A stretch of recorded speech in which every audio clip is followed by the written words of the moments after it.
All right, let's test this out. Make sure we're going good.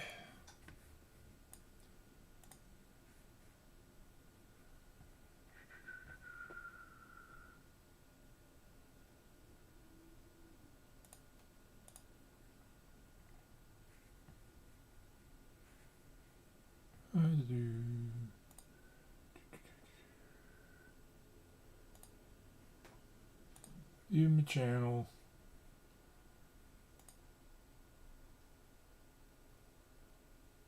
Make sure we're making noise that's not squeaky.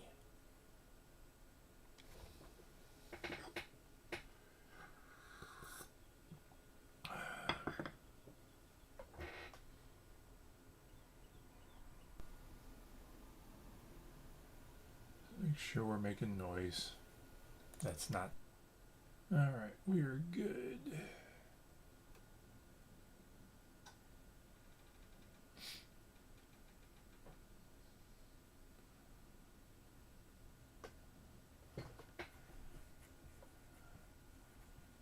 All right, here we go.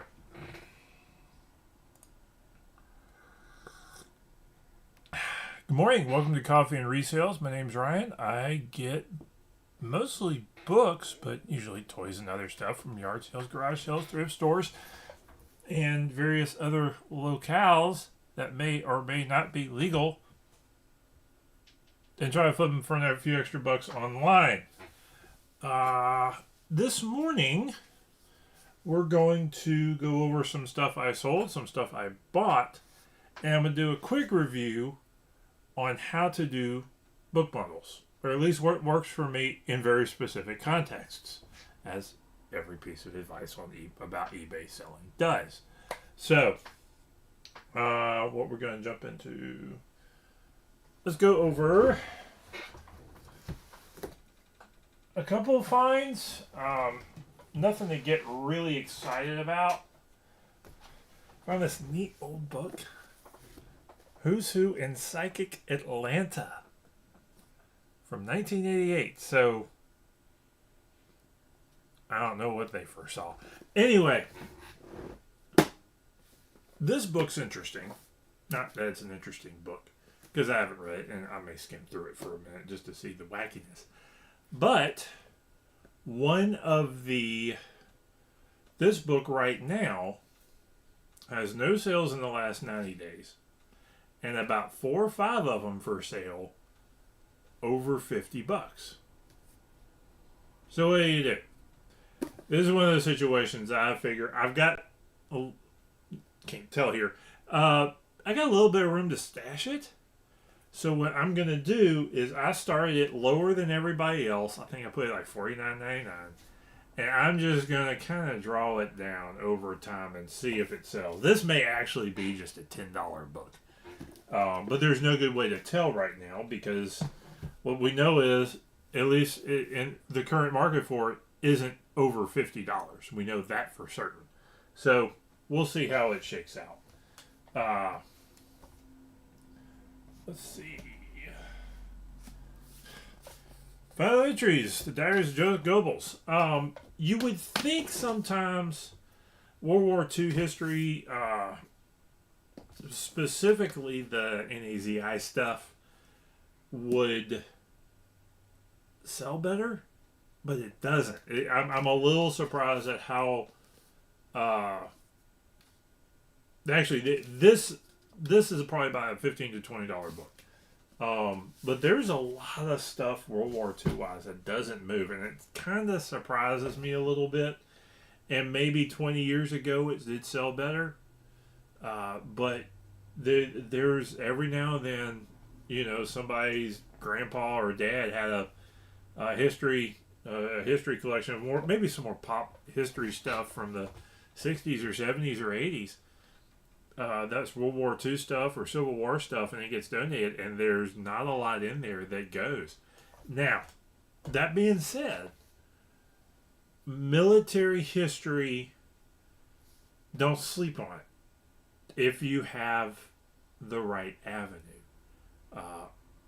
If I can get military history books for 50 cents to $1, I can get $2 to $3 for them at a flea market. At the flea market, but you got to be able to. There's some things in there, and I think they would do okay at like $5 a book if I had a booth at a antique store, which one day I may go back into and do, but I just don't have like the time and the sort of the capacity to do it right now. So anyway, some of the thing about military history, look them up, because every now and then you'll trip over one like that may be worth it. I look up almost every history I see, particularly if it's an older book. But a lot of times it's worth it. I'll leave it on the shelf, and if it makes it to the last chance, I'll grab it there for a quarter. Finally, some these were at the last chance Goodwill for a quarter a piece, and so just a couple of commentaries and evaluating the charismatic movement.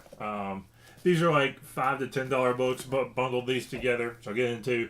And this is about $8 to $10 book, I think. So, but they were a quarter, so I grabbed them. All right, sales.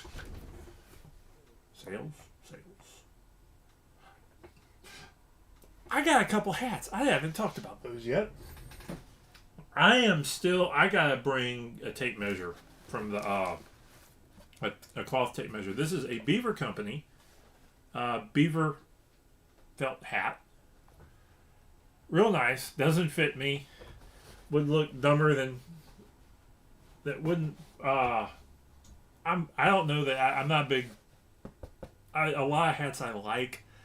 Cowboy hats I don't think work as well on. So this I think looks to be about $50-$60 hat, but I gotta get the size right. Which means I need to go get one of those. Probably should keep it here. One of the things that's useful to keep at your wherever you take pictures or whenever you're doing descriptions, tape measure. Keep one handy at your desk or station or whatever. Keep one around. Another useful one to do is to have one of the tailors or the fabric type of measuring tape that a seamstress would use, because the flexible, and you need to, if you don't know the size of a hat, you need it. And I don't have one. I need to get one. I got that hat, and I've got this one that I can't determine the maker of it yet. So, but it's a good sturdy. This is a little bit older. This isn't a newer hat. That a lot of the modern type of fedoras and that sort of stuff, they're more cheaply made. You can tell them just by picking them up. But I grabbed this one. I was like, ooh, that's a little bit better. Wish it fit me, because I might wear it, but it doesn't, because I got a big old noggin. And so, I need the tape measure for this one too, because somebody redid the inside of the hat, and this says 7 1/4, and this says no, that says 7 1/8, and that's 7 1/8 here and 7 1/4 here, and I don't know. I know it's not 7 3/4 because it doesn't fit. So anyway, that's like my hat size, like 7 3/4, 7 5/8. I got a big head. Okay. I really don't know if I'll probably put that up for like $30-$40 and then see if it hits. Okay. Finally, getting to the sales. And what do we have? It's all bread and butter stuff, but a couple comments about a couple of them. Hymnals. Told you to go look for hymnals. This one, a little disappointing. This one went for $7. The new Progressive Baptist hymnal. I probably picked it up for $2, which means I'm losing a little bit of money, but it's out the door and I need the sale. So, I'm getting a little more discriminating and looking up hymnals, unless I find like 2 or 3 very specific ones. Baptist hymnals I grab at $2 or less every time. and there's one called the Hymnal for Worship and Celebration. Grab that one every time. So that's how it goes. And I've got 3 viewers right now. Good morning, guys. Okay, next up is, we'll get to that one later. One person went through my store, bought 3 separate things. Think that's out on Mulberry Street. Went over this yesterday about how it looks like this is one of the banned Dr. Seuss books. It looks like it's not so banned anymore. So I sold it. It got paid for. Hasn't gotten pulled. I think you need to make a little bit more time just to make sure. So, hello, Sandra. Good to see you. Next one. That went for 12. This went for 12. Folklore of the Welsh Border. Picked this up at a yard sale for like a quarter. So, fun history stuff. I almost grabbed everything that they had at that yard sale, and I wonder if I couldn't have done. Good evening from Adelaide, South Australia. Wow. I have an international audience. You must be really bored. Okay. I don't know how well my videos work in an Australian context, Sandra. So, but thank you for coming along. Anyway, Folklore of the Welsh Border. This is an Australian. So, $12 for that book. Nice little hardcover. And I almost wish I would have grabbed a bigger pile from that yard sale. They had a lot of stuff about England and Wales and histories and that sort of stuff. Finally, this is a fun one. Musical boxes and how to repair them. There's not a lot of books, I think, on this topic. This was $14. And these last 3 all went to the same person, so they're all getting box bundled and shipped out. So, I don't remember where I picked this book up, but what intrigued me, it is a repair manual on a very esoteric topic. There's not many of these out there. So, something to think about when you're going through a bunch of nonfiction stuff is like, wait a minute, that teaches me how to fix something weird. So, worth thinking about. All right, finally, the big sale. This hit yesterday. Roger Zelazny novels, mostly Amber series, which are a fun read. 7 of these for $30. So, picked these up at Goodwill last month or so. So this was for books, this is a relatively fast sale. And actually everything, about the only slow seller I had in this batch was this hymnal. I know I've been sitting on that for a while. But those 3 books that I just talked about, those have been up probably less than 3 months. These have been maybe a month. So, Roger Zelazny is a good author to bundle, particularly his Amber books. Now, mentioned at the beginning of the video, I was going to discuss how to bundle books. What the idea behind them is, your base price for anything on eBay is $6 for an item that, for anything, is, when you're all in, shipping, supplies, fees, you need to clear $6 on an item. And for mine, I do free shipping, so you gotta clear $6 to cover everything. So that, that's if you get an item for free. You need to clear $6. So, how does that relate into an item that is 2 or 3? I adjust this hat. To an item that is 2 or 3, that is worth $2 or $3. So what do you do there?